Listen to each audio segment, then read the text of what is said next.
Hey guys, it's Mopspear again. I'm here because I have a problem with my Sony PlayStation 1 Dualshock 1 controller. The analog light doesn't light up. So, we're going to fix it. Also, the analog sticks are a little crunchy, so we'll fix those too.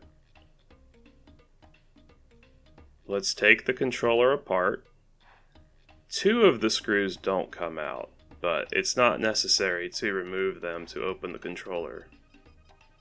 Once it's disassembled, we can take a look inside. Remove the cord around the bendy part, and also take out the triggers. I think they're attached to the board we need to remove. There's also a screw that holds on the analog sticks that we have to take out. Okay, we have our two analog sticks. They work fine, but they're a little dirty. So I cleaned out any dust I could see visually, obviously. Sorry, there's a frog outside. I can't do anything about him. Okay, we'll take out the rumble motors.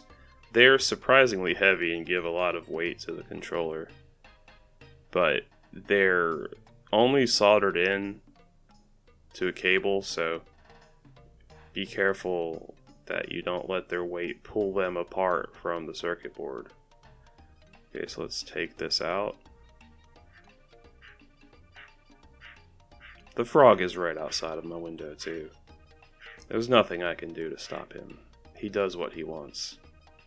Now, if you take a look at the board, you can see two black spots of something. Actually, three black spots, I think. I don't know what this stuff is, and it was also on my Genesis controller too. Some people thought it was food when I showed them online, but I really don't think so. I don't know. It was pretty hard too, but crumbly as well. Yeah, you can see it on my fingers a little bit. I tried using isopropyl alcohol, but alcohol doesn't solve all problems. The alcohol really did nothing to the black stuff. But I went ahead and just gave the board a cleaning while I was in there to clean some of the contact pads. I ended up just using my fingernail to scrape it away. That worked fine. But we had a problem now. Well, it was always a problem, but there was no connection between the two traces, the two ends of the traces.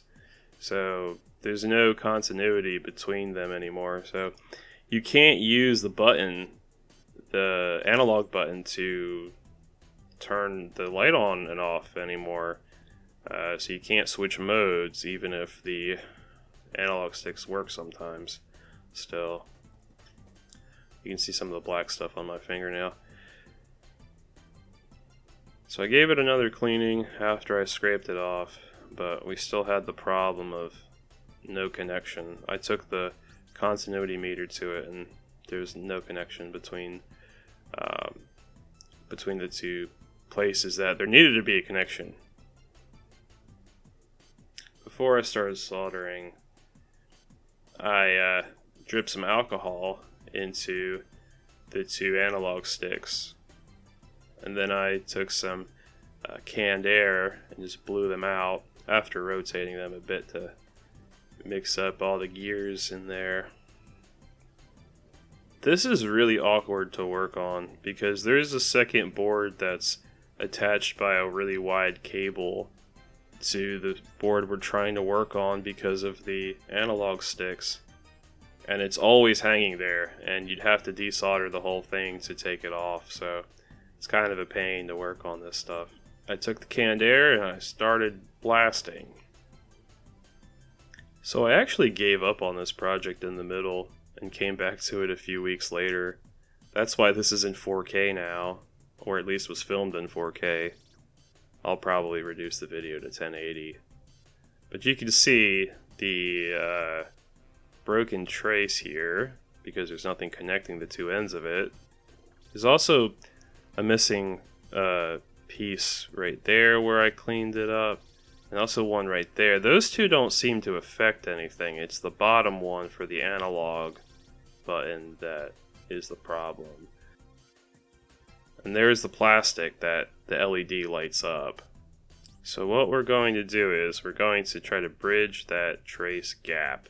I scraped away some of the outer layer to try to expose the copper underneath, but didn't work too well. I am very new at soldering, so I basically don't know what I'm doing except for watching some videos. So I tried bridging the gap just with pure solder, but I could not get a connection made. It just wouldn't stick. Even with a lot of flux, it just wouldn't stick.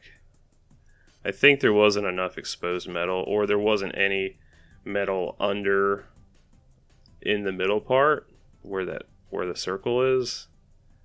Yeah, it just didn't stick. I thought if I used enough, it would just the pure mass of the liquid solder would stick, but nah, it didn't do anything. My solution was to bridge the gap with some twisted wire. The wire I ended up using was really thick because any of the thin wire I could not get a hold of. It was too small for my big fat hands. So the reason it's bent is to keep the wire from coming undone. I'm not very good at holding stuff where it needs to be, and the wire is pretty small, so I ended up just taping it to the circuit board and soldering it that way. I made sure not to bridge any traces that I wasn't supposed to. It's a little hard to tell from the video, but everything was okay. Don't worry, I'm going to snip off those ends, so yeah, those won't be touching.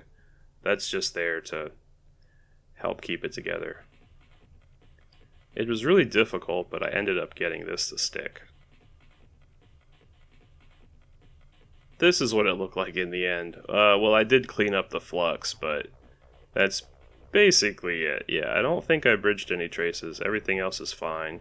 Let's test it out. Okay, here's our controller. Let's turn on the light. Yes, we have it. Everything is good. And it turns off. It turns back on. Perfect. Alright, we fixed the analog switch.